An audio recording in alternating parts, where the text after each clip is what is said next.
Ladies and gentlemen, please welcome Jeffery Tobias Halter.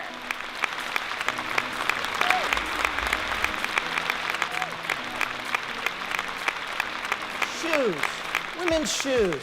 What do women's shoes have to do with engaging men in women's leadership advancement?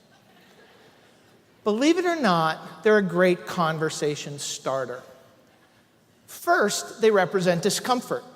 Certainly for me at this moment. But more importantly, they represent the discomfort that men have in even wanting to talk about women's differences in the workforce.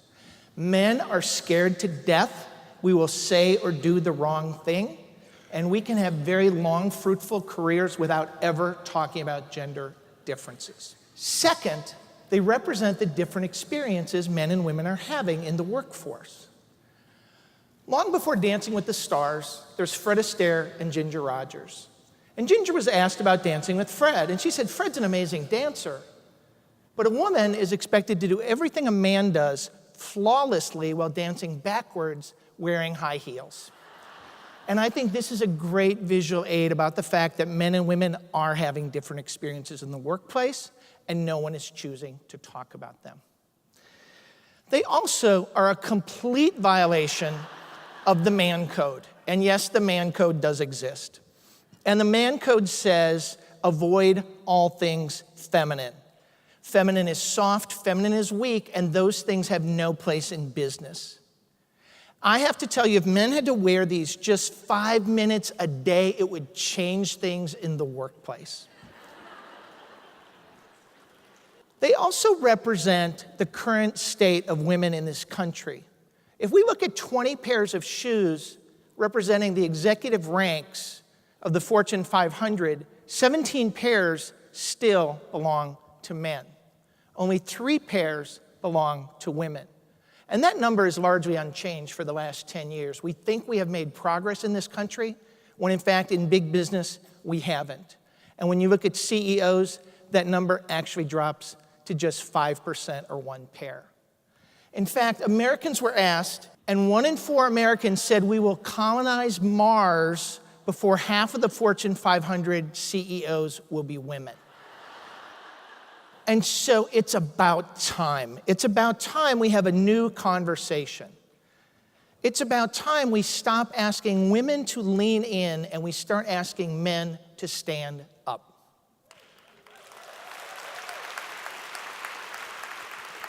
With all due respect to Sheryl Sandberg, if men are 85% of senior leadership, we are 85% of the problem, and we are 85% of the solution.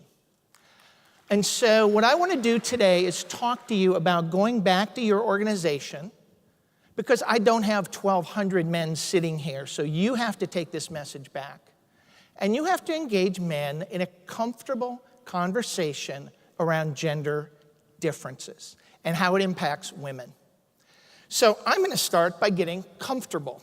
To engage men, you have to go back and talk about real business issues. There's a concept in organizations known as male leader gender fatigue. Men look around the organization, see a lot of women, and think we're doing a good job. 56% of men versus 39% of women think women have made considerable progress in the last 10 years. But the numbers really aren't changing. The genders are seeing different things. And oh, by the way, women are clustered in staff roles and not operating roles that are going to lead them to the C-suite. And then we talk about, are gender biases real? When asked, 28% of men, roughly 1 in 4, said gender bias is real. But 1 in 2 women, literally 50% of women, said gender bias is still alive today. But it's not Mad Men. It's much more subtle.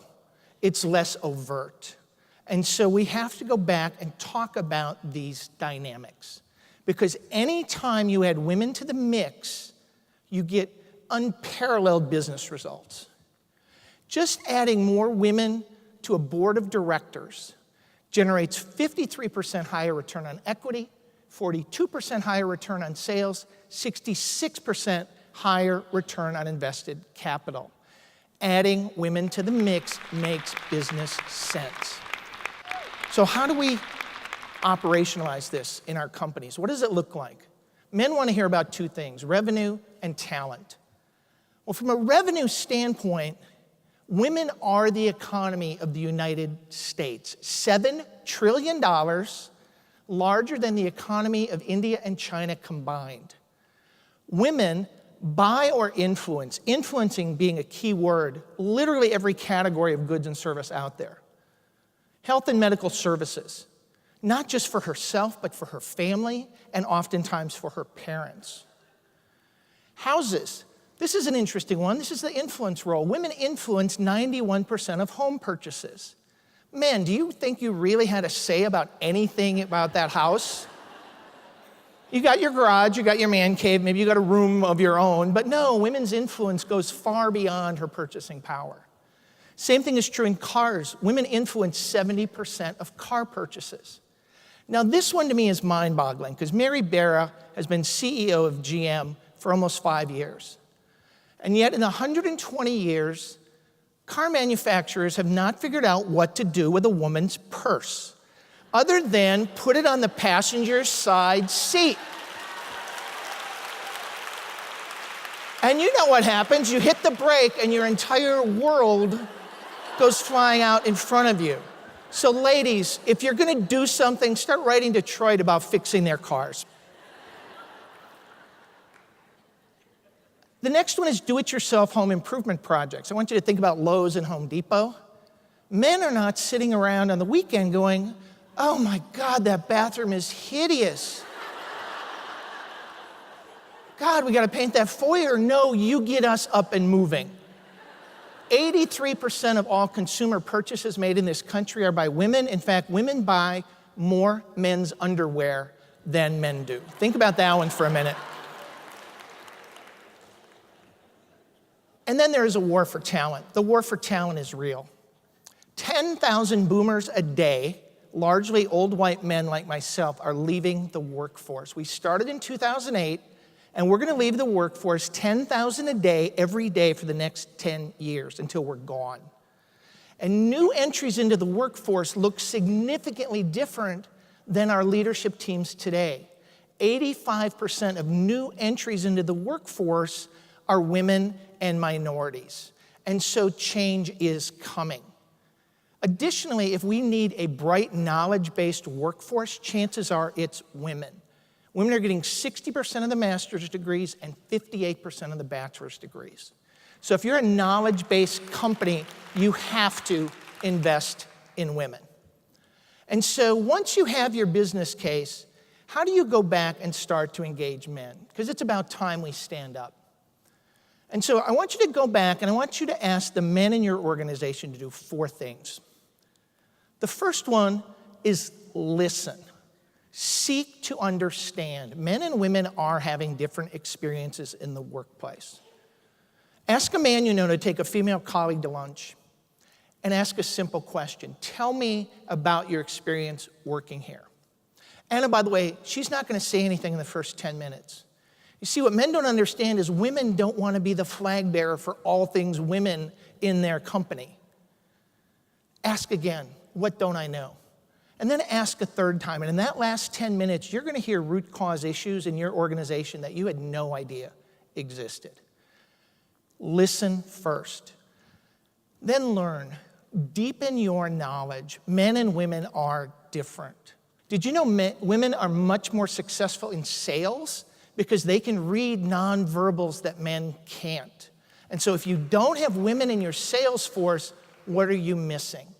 So deepen your knowledge about how women add impact. Now it's time to lead. Set an example. Set an example to ask women why they're not interviewing for a job. You know you're capable. It's time for you to step up. It's time for you as a leader to talk about your business case. $7 trillion is nice, but if you can't push that down in the organization to middle management, then I have no scope of responsibility.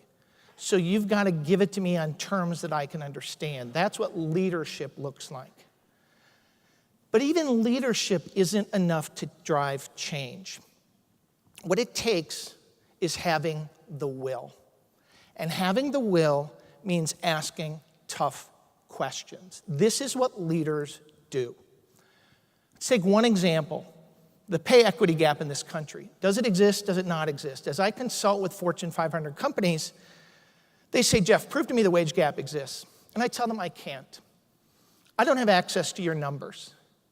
But every CEO in this country can run a report and within 20 minutes know by job function and gender whether pay inequity exists or not. And if that's the case, why aren't you telling anyone that you have gender pay equity? This summer, the White House launched a pay equity initiative, and to date, only 60 companies in the Fortune 500 have signed the pledge. Well, what about the other 440? What do you have to hide? And so it begs the question, how do you drive will in organizations? Well, I have found that the will comes from a personal connection. And I'm not saying this is what every man has to do, but I have found this has the most traction. And it's being the father of a daughter. Now, this is interesting for women to hear. When I put my suit on and go to work, believe it or not, ladies, I really don't think about the people in my life, unless there's something on my day timer. You know, go to this or do this. I put my head down and I work, and I never make the connection that if I'm not advocating for women in the workplace, what legacy am I leaving for my daughter? And yet I wanted to be a good dad. Whether it was soccer or dance, I supported my daughter. I made sure she went to a great school. And when my daughter graduates from college and makes 78 cents on the dollar to my son, I choose to do nothing. I choose not to advocate for this most important person in my life. Men need to be outraged that society and corporations value our daughters less than our sons. And the only way we're going to drive change in this country is to get a bunch of angry fathers involved in the solution. Because we love our daughters. And so I've created an initiative. It's a simple opt-in thing. It's called the Father of Daughter Initiative. It's built on 4 key themes: listen, learn, lead, and have the will to act. 10 key actions men can do on a daily basis to advocate for women. Print it out, put your daughter's name on it, sign it, and put it up on your desk to mark you as an advocate for women. This is free. You can download it at my website, www.ywomen.biz. Go back and share this with everyone in your company.